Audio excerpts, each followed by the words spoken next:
రేపైతే నాకు సావే మా మేడం చేతుల్లో. అసలు మ్యాటర్ ఏంటంటే నైట్ డిన్నర్ చేసి వచ్చి ల్యాప్టాప్ లో కాంతారా మూవీ చూస్తున్నా. థియేటర్ లో కూడా చూడలేదని. అలా మూవీ చూస్తుంటే సడన్ గా రికార్డ్ సబ్మిషన్ డేట్ రేపే కదా లాస్ట్ అని గుర్తొచ్చింది. రికార్డ్స్ తీసి చూస్తే ఇంకా నేమ్ కూడా రాయలేదు రికార్డ్ లో. ఇంకా రికార్డులు రాయడం అయితే స్టార్ట్ చేశా. ఫస్ట్ ఇండెక్స్ పేపర్ తోనే స్టార్ట్ చేశా రాయడం. తీరా రికార్డ్ మొత్తం రాసిన తర్వాత ఇండెక్స్ రాయకపోతే ఇంకా బుక్ స్కామ్ అనమాట. అతి కష్టం మీద 2 ఎక్స్పెరిమెంట్లు అయితే రాశా కూర్చొని. ఏం ఈ పనుల్లో కనిపించలేదు. పైగా ఫిజికల్ గానీ మెంటల్ గానీ స్ట్రెయిన్. ఇంకా రాసే ఇంట్రెస్ట్ కూడా పోయింది. బుక్కులు పక్కనేసి రీల్స్ స్క్రోల్ చేయడం అయితే స్టార్ట్ చేశా.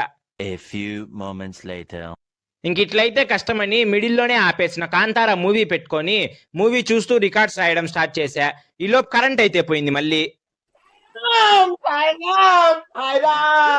ఫ్లాష్ లైట్ ఆన్ చేసి మరీ రాస్తున్నా రికార్డ్స్ అయితే కాన్సన్ట్రేట్ గా ఎక్కడా ఆపకుండా. సక్సెస్ఫుల్ గా ఒక రికార్డ్ కంప్లీట్ చేశానని ఆనందపడాలో ఇంకా 2 రికార్డ్స్ రాయలేదని బాధపడాలో ఏం అర్థం కావడంలే. సరే మరి అలా వెళ్లే ముందు సబ్స్క్రైబ్ అండ్ ఫాలో చేసుకోవడం మాత్రం మర్చిపోవద్దు.